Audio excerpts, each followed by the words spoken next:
What's up, dudes and dudettes? This is Anthony Idol, the incredible one, the neon phenomenon. And I'm sitting here taking shots and talking shops with Drinkin at Moe's.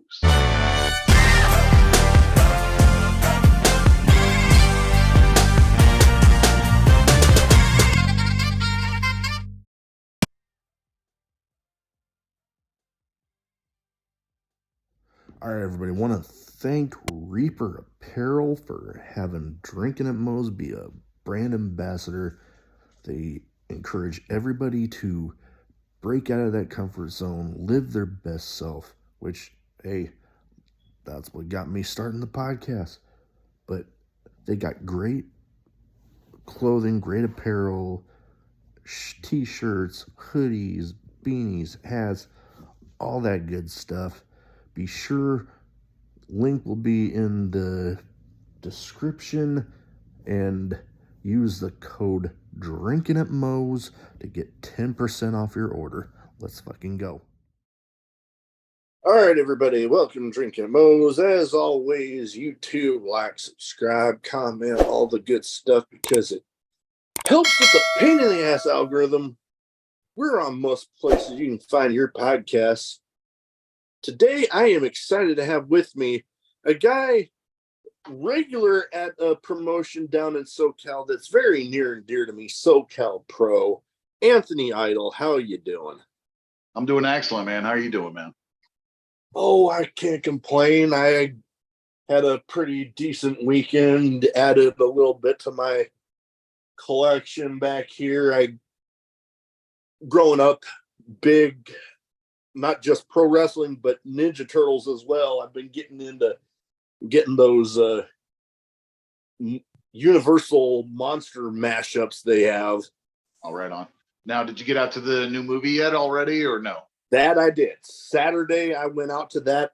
The same day I got the Raph as Frankenstein's monster. So, yes, I did go see that, and I for one was pleased. Yeah, my friends are all saying the greatest Ninja Turtle thing ever. Yeah, me, it'll always be Secret of the Ooze.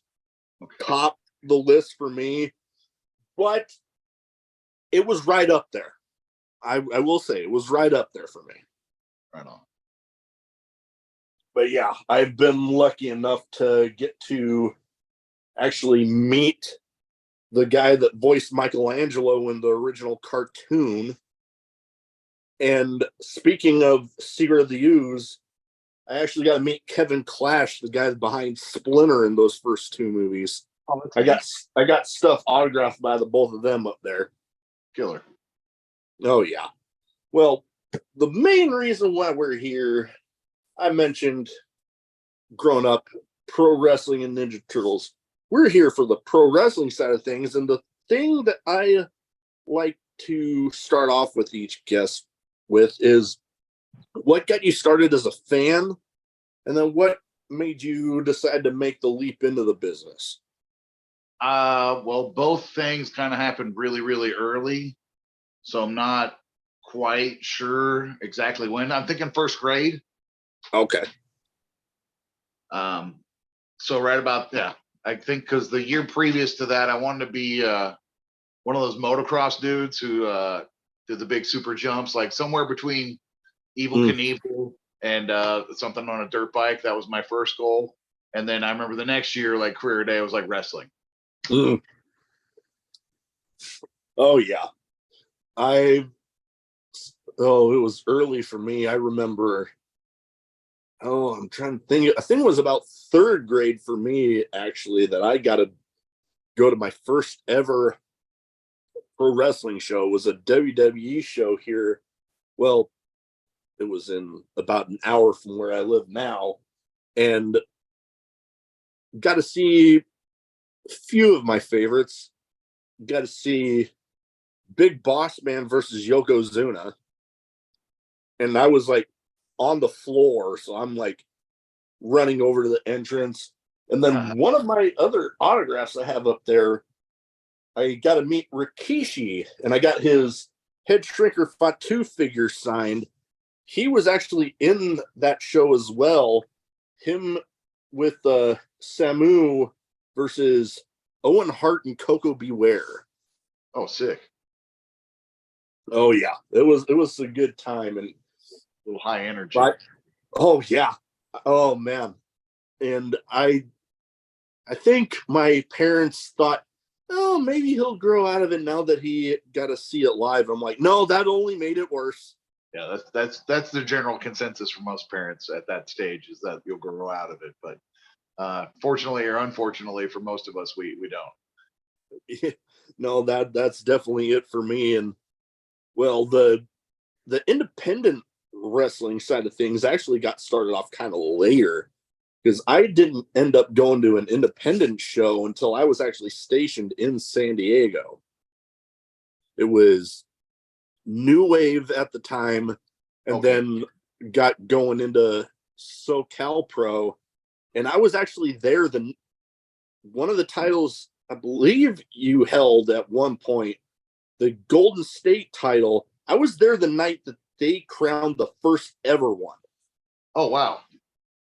So yeah, I definitely was the longest reigning non-COVID assistant. Non-COVID assisted Golden State champion. Yeah, that's the thing when it comes to some of the title reigns the last couple of years. Some of them, yeah, they did kind of get guided along by COVID a little bit. Yeah, but I'd like to not count that as part of official reigns, especially if they weren't actually running or being defended at that time. But yeah, it's wrestling, no, so that's how that goes. You know, I'm right along there with you. I would like to think,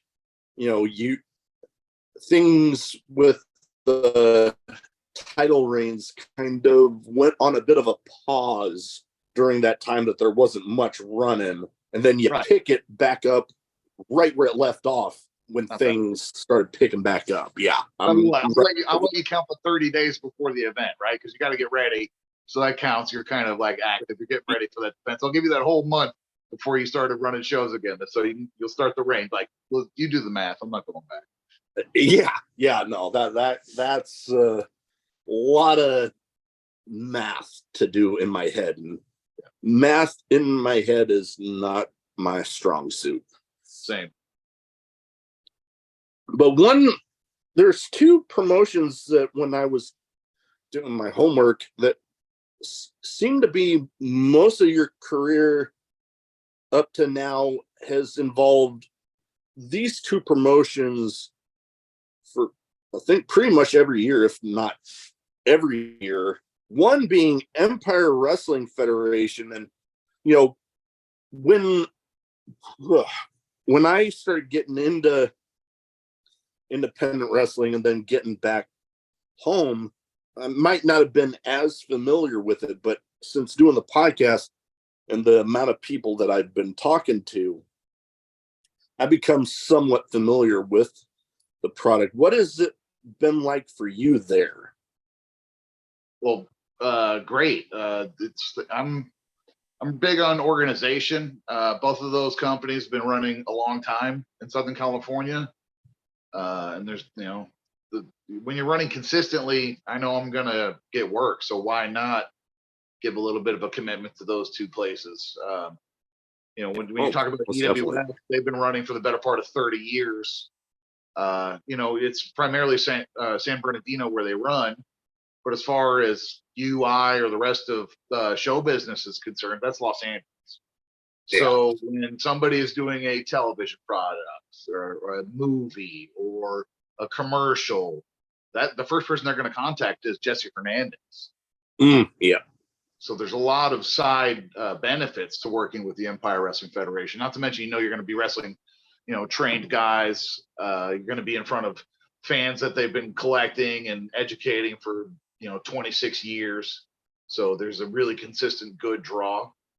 But I had longer runs in Lucha Extreme in Fresno, and I think Henderson, and then also VWE a little bit more when they were running in El Centro, Mexicali, and now a little bit more in Tijuana. But So I've been around, but yeah, I made a little bit bigger commitment to EWF and SoCal Pro because they're consistently running. They don't do a show and then take 3 months off because they lost the building or screwed something up.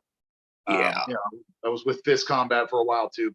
That thing's over with for lots of good reasons that we don't need to get into. So, Yeah. I've been busy. Most definitely. And, you brought up VWE. I was actually just on with Angel Vega just last week. His episode's coming out. I'm wanting to later this month. I'm pulling a brain fart of when I scheduled that one out, but that was a fun interview and getting to hear some of the stories about being behind the scenes and running a show. The other promotion that I was wanting to talk to you about, like I mentioned in the start, very near and dear to me. I so many memories going to SoCal Pro shows, but because if I remember doing my homework right, it's been pretty much every year of your career up to this point, you've been there for a good chunk of shows. Yeah. I mean, I missed a few shows when I was out with an injury. Yeah. When I tore my pecs, but no, yeah. Like I said, they're running consistently, and there's a lot of ancillary benefits to being with those companies because they're busy. I mean, they're getting contacted for those extra bookings when you're on those beer fests and those taco shows. Oh, and, yeah.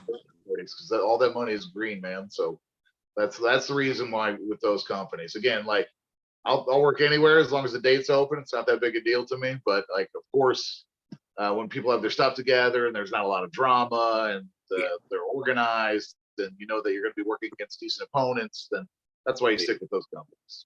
Oh, yeah, no. And it does seem like, especially when there's a bunch of promotions in the area, there's chances, I know that it's happened around where I'm at, that, there's that drama. So, when the drama in between companies, but then you get the places where that isn't so much the case, and it's definitely refreshing. Now, one thing I was thinking, between the two promotions that we brought up, you have held pretty much all the titles in both of those. Yep. If I'm correct. And 100% correct. I am. That's definitely. And yeah, it says something, because when a promotion's gonna put a title on you, regardless of which one, that's their stamp of approval on you. Well, yeah, I like to think like, don't get me wrong, like people who are busy and getting out there, like Hammerstone is a draw on the indies. Yeah. But for the better part of it, nobody's really a draw on the indies. Now, granted, when people from AEW and stuff like that spread out and show up on the indies, those people are a draw. And, former WWE guys, of course, those people are a draw. But that's the available working guys. None of us individually are a draw. But when I can consistently turn in an entertaining promo, I'm going to look sharp. I'm going to turn in a good match. I'm going to entertain those fans. I'm going to connect with those fans. That when they're responding, that's when they can invest in me. So like I said, I invested in my time in them because they run consistently and they have their stuff together and there's a nice draw. I know there's going to be a benefit to me, and I'm going to give them what I got. I'm going to sacrifice where I need to, and I'm going to show up looking ready, jacked and tan, and do what I can. Oh, yeah. And I was just thinking back to some stuff that happened with SoCal Pro recently, and it was kind of different for me because I was seeing that SoCal, they had a couple shows somewhat close together, and in one I'm seeing that dog's acting crazy right now. One, I was seeing that you had won the SoCal Pro title, but then the next, I'm wanting to say, was at a baseball stadium doing a show, and you ended up losing it back to the dastardly Tommy Wilson. He's on a bit of a tear lately. Yeah, well, I mean, there's something to be said for home field advantage. So the night previous, because I had a little contractual control, and I flexed a little muscle there and got myself that bull rope match and got Everett Scott banned from ringside. Not that he didn't make an appearance. Mm. I made sure that I had that level playing field, and when the playing field was leveled, then I whooped Tommy Wilson's ass. Unfortunately, during that bull rope match, I tweaked my knee a little bit. Then that Mm. following day at the baseball stadium, Tommy jumped me, wrapped my leg around the pole, so I got him up for the finish, and then my knee just kind of gave out on me. And Oh, I mean, he's not a 5-time but now 6-time champ for nothing. So I mean, I'll give credit where credit's due. He's a tough son of a bitch, but he's also a dirty bastard as well. So I've yeah. proven there's a chink in the armor. So now that we know there's a chink in the armor, that belt could be taken, and it can be Oh, taken at any time I have the opportunity. oh yeah, no, most definitely. And you brought up Everett Scott. I remember when I was going to the SoCal Pro shows, he was just a referee at the time, and I remember he would do the counts like somebody outside of the ring, and or somebody knocked down, and people would yell like one Twinkie, like because he was kind of.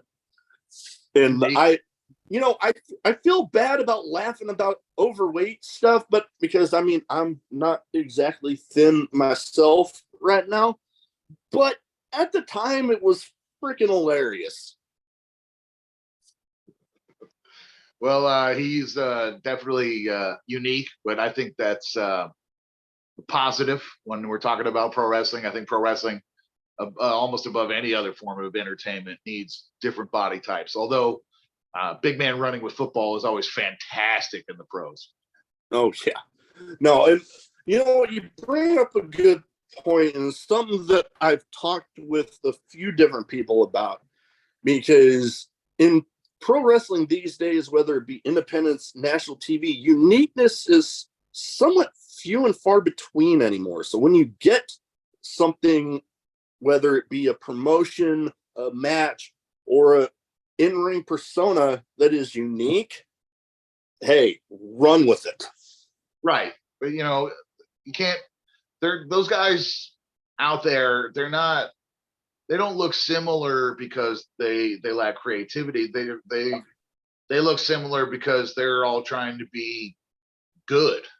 Yeah. And and even though that's not an empirical term in professional wrestling, so the best example I could probably give you is Danhausen, who before he ripped his face open with turnbuckle, or pardon me, no, that was Thunder Horse, or yeah. But you know what I'm saying? Those guys were both straight kick pads, trunks, super duper work rate guys. Yeah. And because of injury and whatever else, they turned on a side of their personality. They can both still get down, but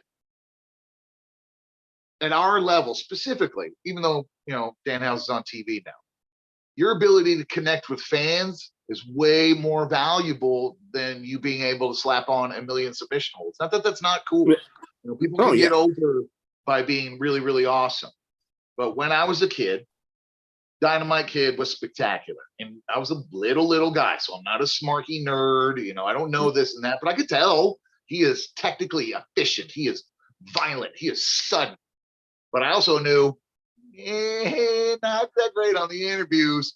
He's probably not going to be the Intercontinental champion.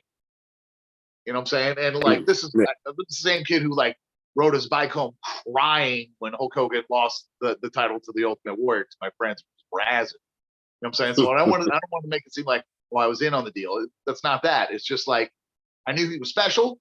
I knew he was different. I knew he was excellent, but also kind of knew like, it's probably not going to happen for him in this part of wrestling. Oh yeah, no, I definitely can agree. I know some of the people that I've gravitated towards were the intense. Some of them more than others great on the mic. Like I'm such a huge fan of tag team wrestling.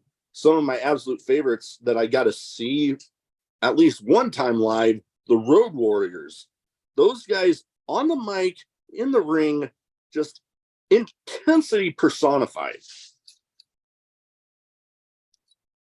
Now, I've seen you do both sides of the in-ring stuff where you're the heel or you're the babyface. Which one? Because which one do you prefer? Because I've heard, people like the, having the people cheering them.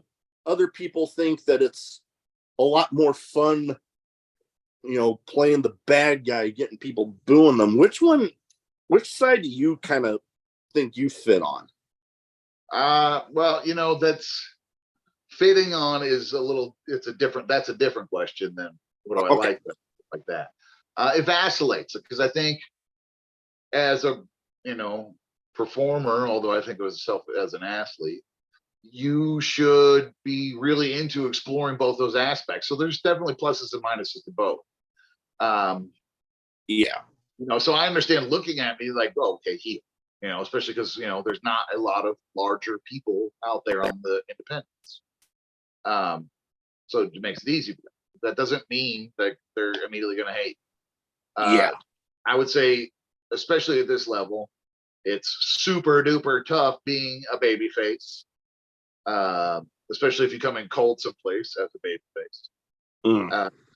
Super duper tough being a baby face when you have a lot of cool guy heels that do super duper cool, stunning athletic moves. You know what I'm saying? So we got ourselves cut out for it. So I enjoyed the challenge of being a baby face for those reasons.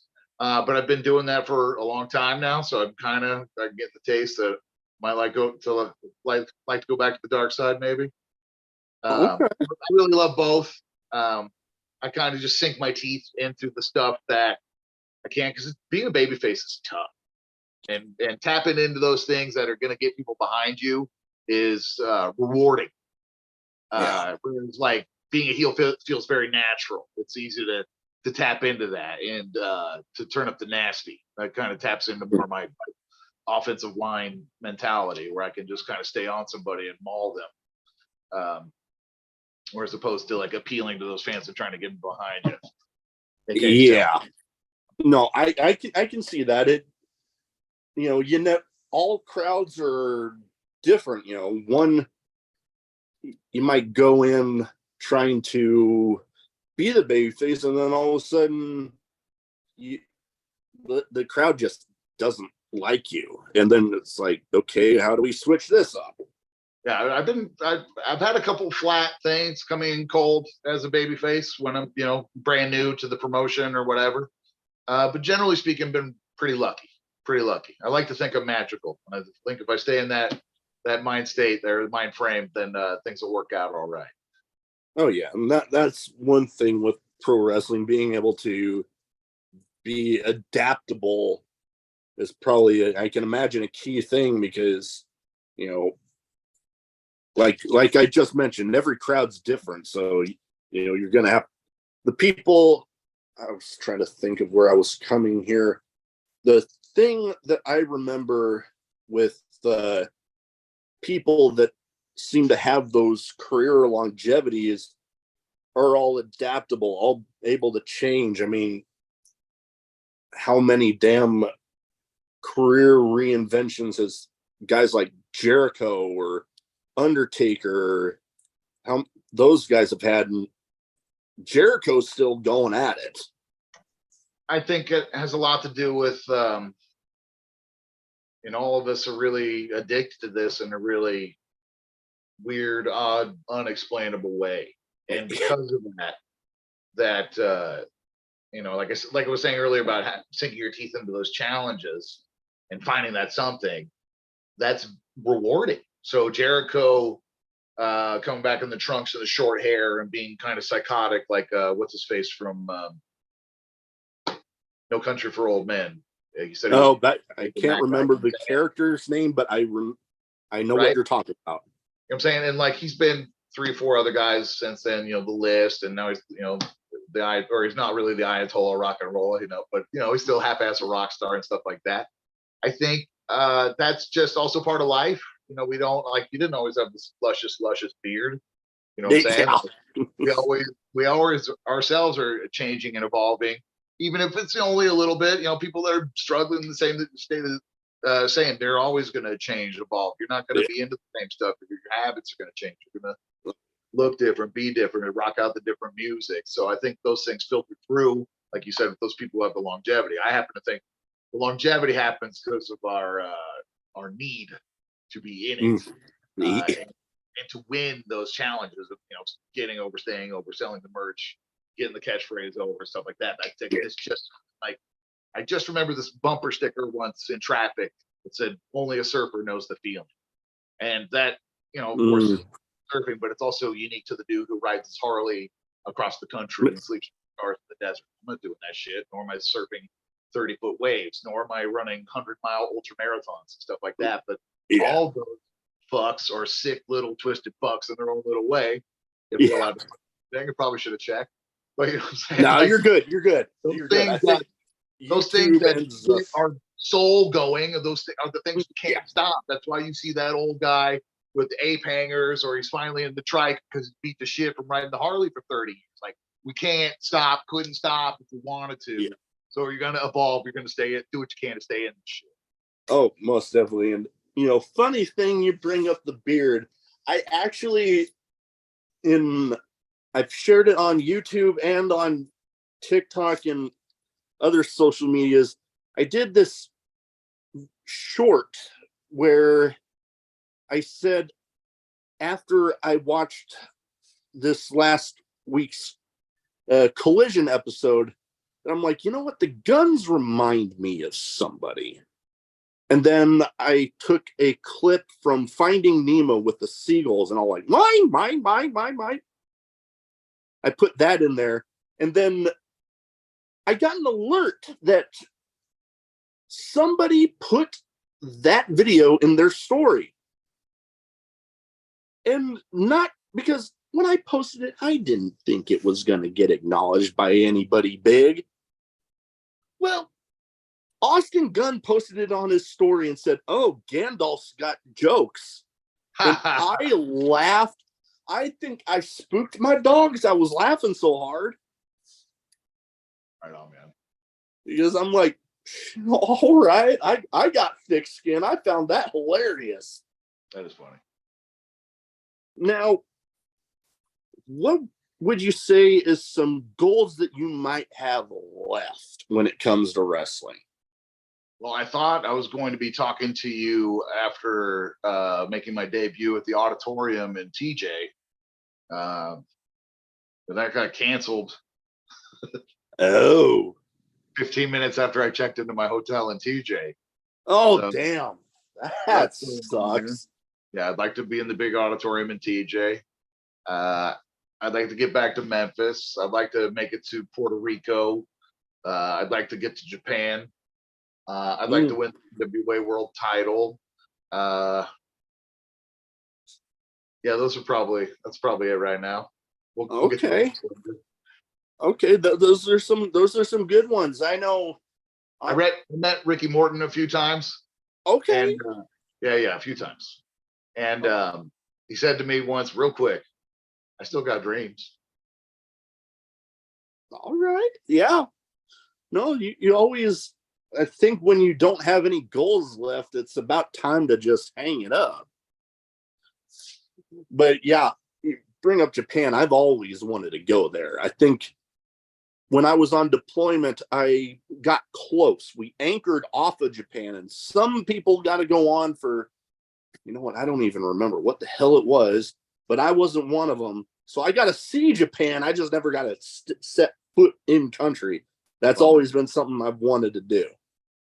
Especially being so close, man. Oh, yeah. That was so close. I'm like, oh, come on, just let me go. Yeah. But, yeah, no, I think NWA World Title, I remember being at SoCal Pro, I think it was a handful of times. Adam Pearce was still the NWA champ at the time. Yep. I remember seeing him there a few times. And that was something. And now look where he's at. Yep. Now, I have two categories that I kind of round stuff off with here. One, the first one, bit of a name game where I try to tailor it to my guests as much as I can. And you know what? Lucky enough for me, you have actually shared the ring with either some past guests of my podcast, and there's actually one that I'm actually recording with later this week.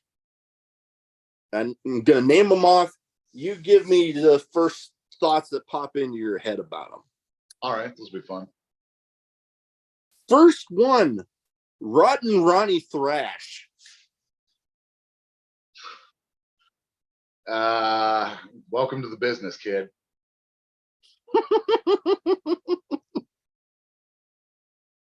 Oh yeah, he was a good talk. I enjoyed getting to talk with him. Yeah, he's unique. He's unique. Oh, most definitely. I remember the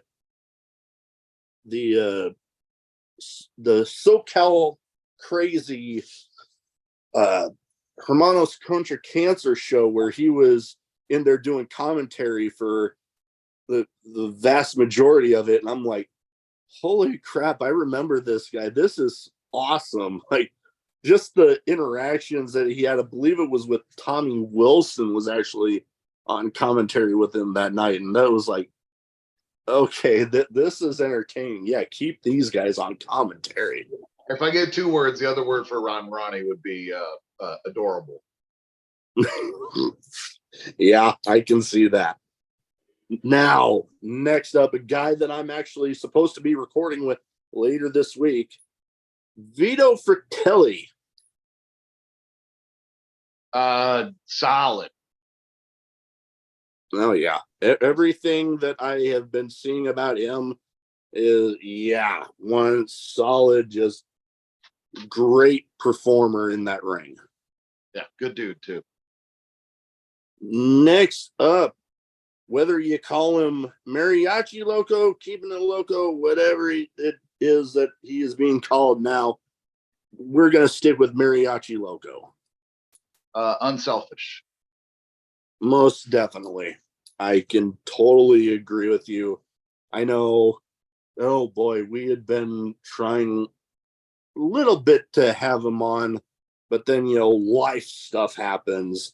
And then I believe it was, well, the next guy on the list that actually got us connected back up. And I have always said this last guy on the list, anytime I had the chance to hype this guy up, I am gonna do it. Because this guy has been like a brother to me. Love him to death. SoCal Crazy. Yeah. Let's see. Well, I call him Profe. Because I had a little bit of stop and start in wrestling, so SoCal Crazy was there to kind of sharpen me back up in 2013, and he'll always be real important, real fluid, real fluid, excellent wrestler. I'm glad he's doing the New Japan Dojo. I hope that develops into something for him. He's just a special guy. Oh yeah, when I first saw that picture of him there, and I took a second to process it, and I'm like, holy crap, this is awesome. Thinking back to everything that he had been through with cancer and it being at the stage that it was, and then beating it, and then making up for lost time since he's been back, and now he's doing what he's doing there right now, could not be happier for him. Only one shot at this thing, man. Got to take all the chances you can. Oh, most definitely. Now, I have some kind of random questions. Some might be wrestling related, some might not be. I really never know until I'm putting my notes together. This, with you, I think it's mostly, looking at my notes here, mostly somewhat wrestling related at least. And you just give me the first answer that pops in your head when you hear the question. Okay. First one of the only ones I normally keep in here. Craziest in-match moment for you? I'm probably like a third of my match with Mil Muertes. Oh boy, yeah. I can imagine that one was pretty nuts. Yeah, we got loose. I won't get into it too much, but yeah, I'd be lying if I said I didn't like it just a little bit. I can imagine. I know. Oh boy, I have seen my fair share of crazy stuff, from seeing one of my best friends compete in this promotion's version of the Money in the Bank match, and literally having a guy on his back and taking a guy where there's a ladder bridge between the guardrail, and then jumping and the ladder just folds. Ooh.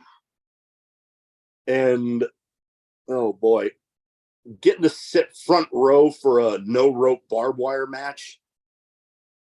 I mean, I don't really have to go too much else into it, because I mean, you hear no rope barbed wire match, that's just nuts.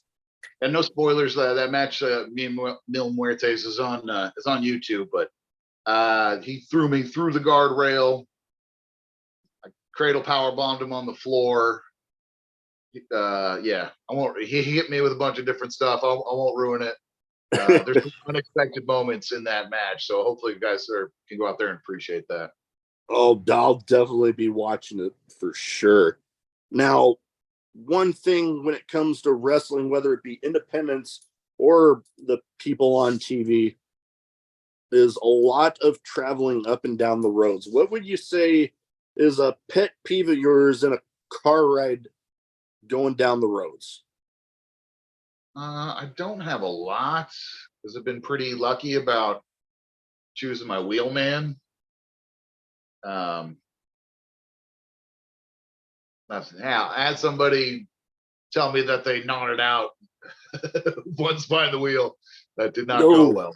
I guess that would be a pet peeve. If you're going to be actively sleepy and or not warn me that you're getting sleepy before you get sleepy, that would be a pet peeve. But other than that, things are good, so no jinxes.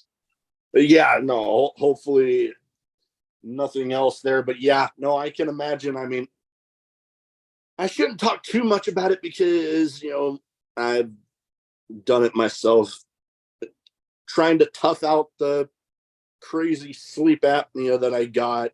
I was like, oh, I'm fine. By yourself is one thing. When you got a car full and you could be like, hey, like I'm having trouble. You could tag out, bro. I'm right here. You know what I'm saying? That's most definitely. Not out in that situation, unacceptable. Unacceptable. So it may have been an ill-advised open hand slap to the driver of the vehicle at that time, but that can't be verified. Oh no, most definitely. When you got the option of being able to talk to somebody else in the car, that like, hey, would you be able to take over? When you're in that situation, yeah, you should most definitely take it for sure. Next up, any dream opponents that you haven't got to be across the ring from yet? I'm not a big list guy. Yeah, no. I mean, I just with the NWO World Championship, man. That's hey, that would be, no matter who it would be. As much as I love wrestling the Honky Tonk Man, and I'd love to face Greg Valentine and stuff like that. Yeah, you know what I'm saying? Like, those are all awesome opportunities. It'd be fun to get down with any one of the luchadors in TJ. But no, like I like to kind of press on. I'm not in the list. I guess that's probably the best way. No, understandable. When you're getting to have that opportunity to get out there and perform in front of crowds, that's something special. And then getting to share a ring with the luchadors down in Mexico, or some of the mentioned. I've been really lucky that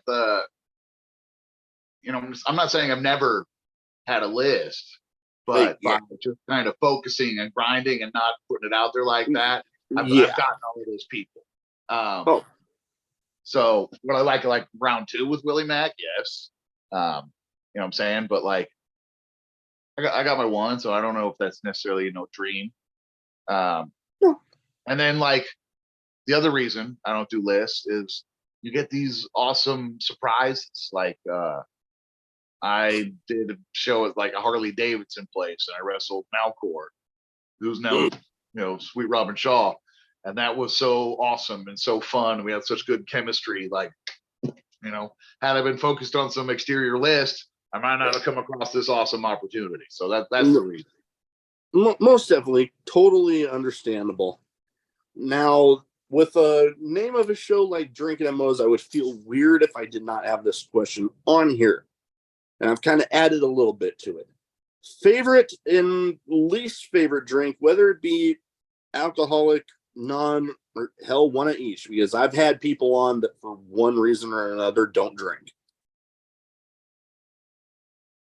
I mean, favorite? I mean, I like it all. It kind of just depends on my mood, man.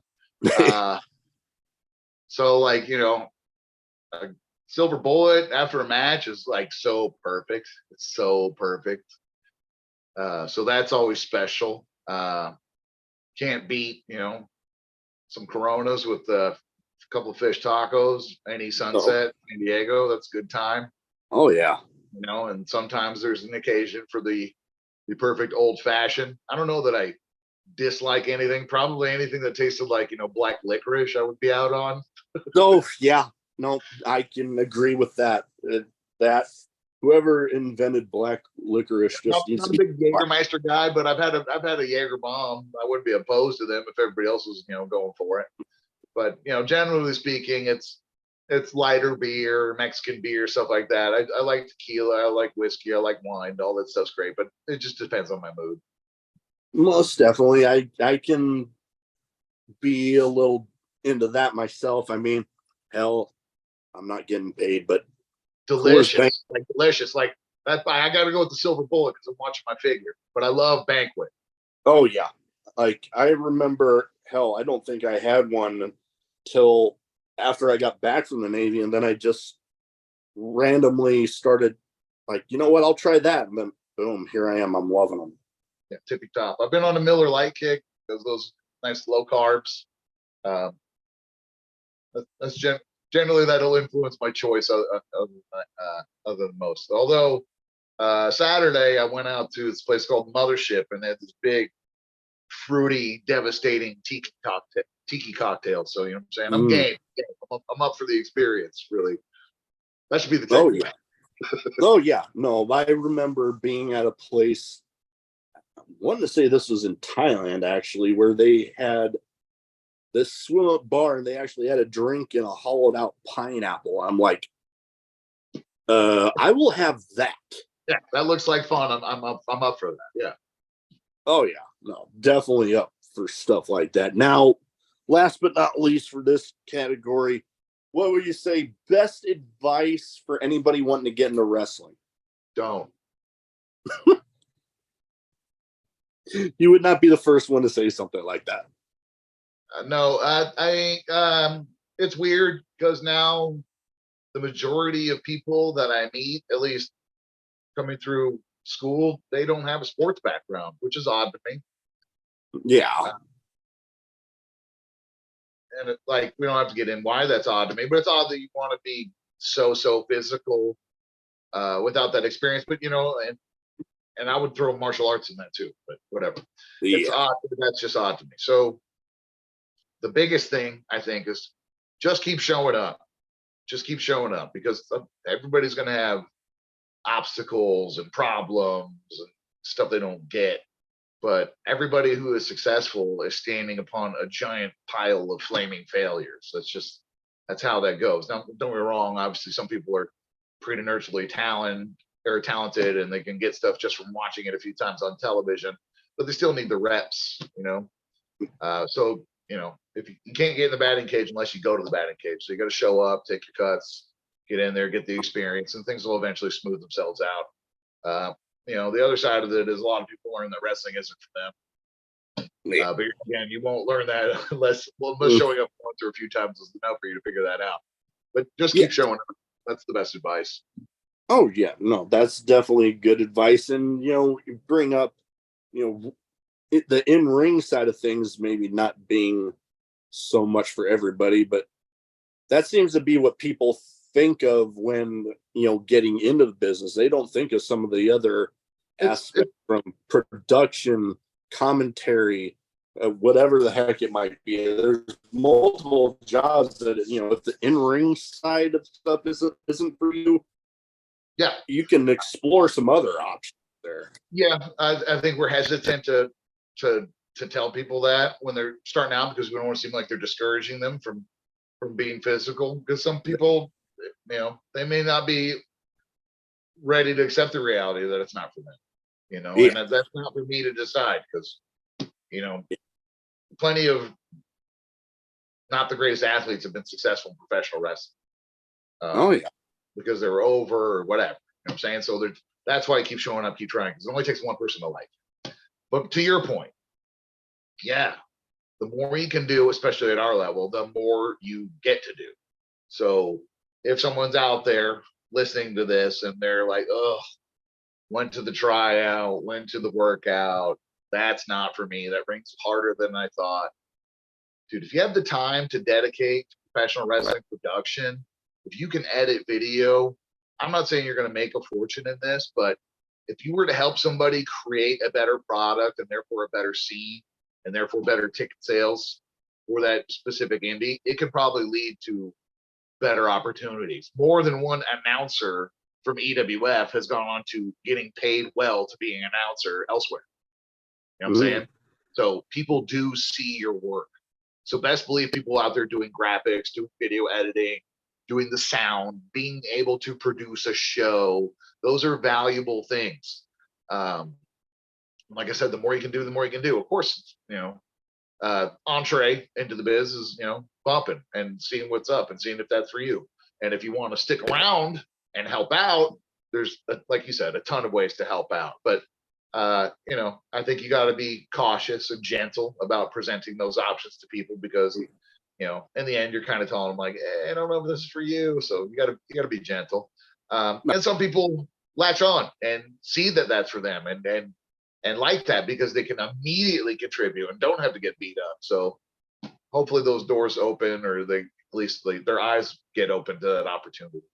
Oh, most definitely. But hopefully anybody out there that listens can kind of get along into that, because I know, for me, I had always wanted to, but then I'm like, with the way that my back got beat up in the Navy, and now, like, I did a pro wrestling boot camp actually at the same hotel that I was put in the night before I left for boot camp for the Navy. And I was walking funny for about a week. And that was like, maybe I can contribute some other way. Yeah, like you get really quickly into the important abilities of a wrestler, namely durability and availability. So those are very, very important to maintaining a wrestling career. Oh, most definitely, because hell, we've seen, especially nowadays, with some of the maneuvers some people are pulling off. You do one thing wrong and then boom, injuries happen very easily. Yeah. Well, that is about all I have. But before we go, where can people find you social media wise? So if they don't already have their eyes on Anthony Idol, words are hard, they can go ahead and get them there. All right. I am on Instagram at Anthony Idol. I'm on X, the artist formerly known as Twitter, at Anthony Idol. I am at Facebook at Anthony Idol. Don't send me a friend request. Go ahead and like my fan page. If you want to talk to me on the Messenger gimmick, I'm good for that, though. You can talk to me on the Messenger gimmick. Enough with the friend requests. Whatchamacallit, I'm on, what's the other ones? Threads Anthony Idol as well. Yeah, that's it. Oh, and Pro Wrestling Tees /Neon Phenomenon. Get your Anthony Idol t-shirts there. And if you want to get a beach towel, see me live at shows. All right. We will get all that in the description. Like I said, that is about all I have. thank you for taking the time to talk to me tonight, and best of luck out there. Thanks, man.